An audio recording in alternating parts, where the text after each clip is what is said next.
ایک مزدور کی 3 انوکھی شرطیں۔ ایک نیک شخص کے گھر کی دیوار اچانک گر گئی، اسے بڑی پریشانی لاحق ہوئی اور وہ اسے دوبارہ بنوانے کے لیے کسی مزدور کی تلاش میں گھر سے نکلا اور چوراہے پر جا پہنچا۔ وہاں اس نے مختلف مزدوروں کو دیکھا جو کام کے انتظار میں بیٹھے تھے۔ ان میں ایک نوجوان بھی تھا جو سب سے الگ تھلگ کھڑا تھا۔ اس کے ایک ہاتھ میں تھیلا اور دوسرے ہاتھ میں تیشہ تھا۔ اس شخص کا کہنا ہے کہ میں نے اس نوجوان سے پوچھا، کیا تم مزدوری کرو گے؟ نوجوان نے جواب دیا، ہاں۔ میں نے کہا، گارے کا کام کرنا ہوگا۔ نوجوان کہنے لگا، ٹھیک ہے، لیکن میری 3 شرطیں ہیں، اگر تمہیں منظور ہو تو میں کام کرنے کے لیے تیار ہوں۔ پہلی شرط یہ ہے کہ تم میری مزدوری پوری ادا کرو گے۔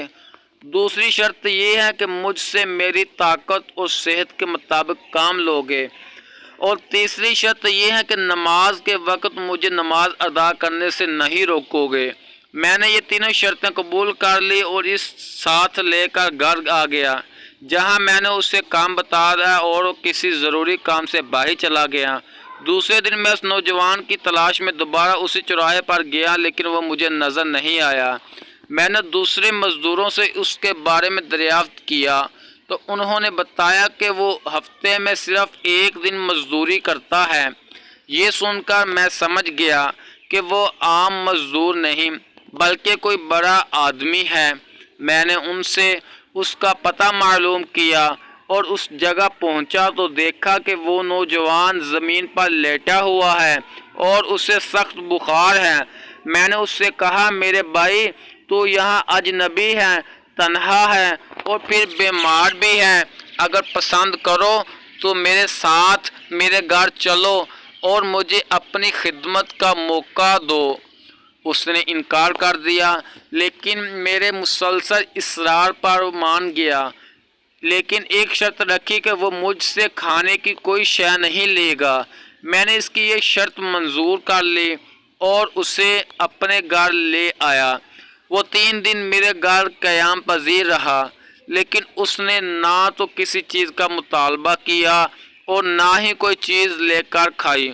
چوتھے روز اس کے بخار میں شدت آ گئی تو اس نے مجھے اپنے پاس بلایا اور کہنے لگا، میرے بھائی، لگتا ہے کہ اب میرا آخری وقت قریب آ گیا ہے، لہٰذا جب میں مر جاؤں تو میری اس وصیت پر عمل کرنا کہ جب میری روح جسم سے نکل جائے تو میرے گلے میں رسی ڈالنا اور گھسیٹتے ہوئے باہر لے جانا اور اپنے گھر کے ارد گرد چکر لگوانا اور یہ صدا دینا کہ لوگوں، دیکھ لو، اپنے رب تعالیٰ کی نافرمانی کرنے والوں کا یہ حشر ہوتا ہے۔ شاید اس طرح میرا رب عز و جل مجھے معاف کر دے۔ جب تم مجھے غسل دے چکو تو مجھے انہی کپڑوں میں دفن کر دینا، پھر بغداد میں خلیفہ ہارون رشید کے پاس جانا اور یہ قرآن مجید اور انگوٹھی انہیں دینا، اور میرا یہ پیغام بھی دینا کہ اللہ عز و جل سے ڈرو، کہیں ایسا نہ ہو کہ غفلت اور نشے کی حالت میں موت آ جائے اور بعد میں پچھتانا پڑے، لیکن پھر اس سے کچھ حاصل نہ ہوگا۔ وہ نوجوان مجھے یہ وصیت کرنے کے بعد انتقال کر گیا۔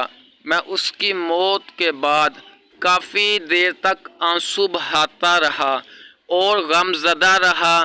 پھر نہ چاہتے ہوئے بھی میں نے اس کی وصیت پوری کرنے کے لیے ایک رسی لی اور اس کی گردن میں ڈالنے کا قصد کیا تو کمرے کے ایک کونے سے ندا آئی کہ اس کے گلے میں رسی مت ڈالنا۔ کیا اللہ عز و جل کے اولیاء سے ایسا سلوک کیا جاتا ہے؟ یہ آواز سن کر میرے بدن میں کپکپی طاری ہو گئی۔ یہ سننے کے بعد میں نے اس کے پاؤں کو بوسہ دیا اور اس کے کفن و دفن کا انتظام کرنے چلا گیا۔ اس کی تدفین سے فارغ ہونے کے بعد میں اس کا قرآن پاک اور انگوٹھی لے کر خلیفہ کے محل کی جانب روانہ ہو گیا۔ وہاں جا کر میں نے اس نوجوان کا واقعہ ایک کاغذ پر لکھا اور محل کے داروغہ سے اس سلسلے میں بات کرنا چاہی تو اس نے مجھے جھڑک دیا اور اندر جانے کی اجازت دینے کی بجائے اپنے پاس بٹھا لیا۔ آخر کار خلیفہ نے مجھے اپنے دربار میں طلب کرنے کا کہا۔ کہنے لگا، کیا میں اتنا ظالم ہوں کہ مجھ سے براہ راست بات کرنے کی بجائے رقعے کا سہارا لیا؟ میں نے عرض کی، اللہ تعالیٰ آپ کا اقبال بلند کرے، میں کسی ظلم کی فریاد لے کر نہیں آیا بلکہ ایک پیغام لے کر حاضر ہوا ہوں۔ خلیفہ نے اس پیغام کے بارے میں دریافت کیا تو میں نے وہ قرآن مجید اور انگوٹھی نکال کر اس کے سامنے رکھ دی۔ خلیفہ نے ان چیزوں کو دیکھتے ہی کہا، یہ چیزیں تجھے کس نے دی ہیں؟ میں نے عرض کی، ایک گارا بنانے والے مزدور نے۔ خلیفہ نے ان الفاظ کو 3 بار دہرایا، گارا بنانے والا، گارا بنانے والا، گارا بنانے والا، اور رو پڑا۔ کافی دیر رونے کے بعد مجھ سے پوچھا، وہ گارا بنانے والا اب کہاں ہے؟ میں نے جواب دیا، وہ مزدور فوت ہو چکا ہے۔ یہ سن کر خلیفہ بے ہوش ہو کر گر گیا اور عصر تک بے ہوش رہا۔ میں اس دوران حیران و پریشان وہیں موجود رہا۔ پھر جب خلیفہ کو کچھ افاقہ ہوا تو مجھ سے دریافت کیا، اس کی وفات کے وقت تم اس کے آس پاس تھے؟ میں نے اس بات میں سر ہلا دیا تو کہنے لگا، اس نے تجھے کوئی وصیت بھی کی تھی؟ میں نے اس نوجوان کی وصیت بتائی اور وہ پیغام بھی دے دیا جو اس نوجوان نے خلیفہ کے لیے چھوڑا تھا۔ جب خلیفہ نے یہ ساری باتیں سنی تو مزید غمگین ہو گیا اور اپنے سر سے عمامہ اتار دیا، اپنے کپڑے چاک کر ڈالے اور کہنے لگا، اے مجھے نصیحت کرنے والے، اے میرے زاہد و پارسا، اے میرے شفیق۔ اس طرح کے بہت سے القابات خلیفہ نے اس مرنے والے نوجوان کو دیے اور مسلسل آنسو بھی بہاتا رہا۔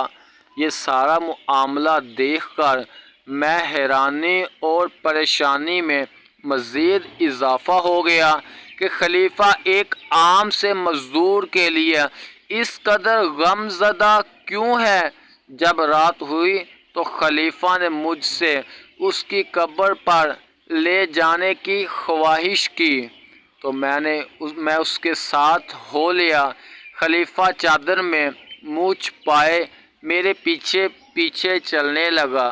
جب ہم قبرستان میں پہنچے تو میں نے ایک قبر کی طرف اشارہ کر کے کہا، علی جاہ، یہ اس نوجوان کی قبر ہے۔ خلیفہ اس کی قبر سے لپٹ کر رونے لگا۔